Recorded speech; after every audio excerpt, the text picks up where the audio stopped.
Now, when I was in consulting, it was very difficult to maintain that. Working all the time, traveling, living out of a suitcase, and I was also vegan at the time. And it was very difficult for me to find food products that I felt like was convenient, that I could take with me on the go, that I could eat at the airport or on the plane, or even just at work. And it was very, very difficult for me to do so. I remember the light bulb moment was I was on a client site. I was in the Midwest. Oh, and that can be hard. It was very difficult, and it was a very, very stressful and challenging project. I was managing a team, and we were just in constant meetings, having to do work all the time. The corporate cafeteria, I remember, would close at 1 p.m. But a lot of times we were just working through lunch and not having the time to go to the cafeteria and get food. And I just felt like, man, there needs to be another option.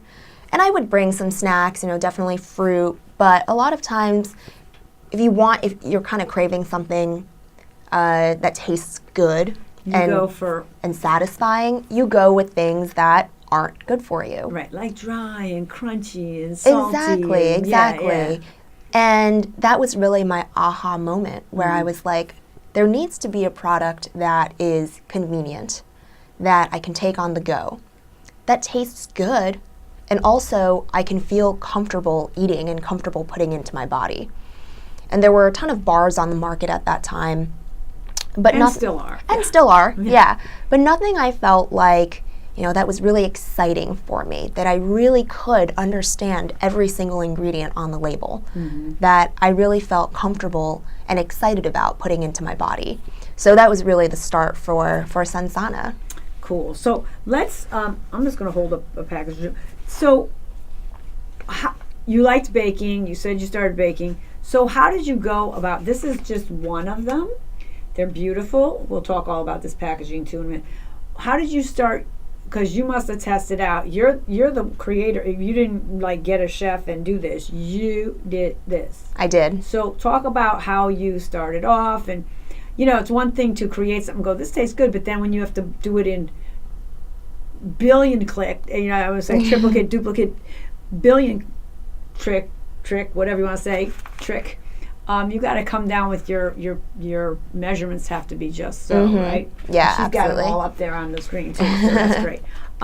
So talk about how your process. Did you just do it in your apartment kitchen, or did you go get a kitchen, and then how did it mushroom, so to speak? So when I first started, it was in my own home kitchen, and it was trial and error, and it was a lot of research, figuring out not just what the best ingredients, the healthiest ingredients are, but also what quantities and percentages and combinations, because one of the most important things for me is not just having a nutritionally balanced product, but as I keep going back to, something that tastes good. Right, like I'm sorry. No. Like this cranberry pistachio has cardamom in it. It's a really beautiful spice. I mean, I haven't tried these ones. I've tried one. I met her in a sampling in the store.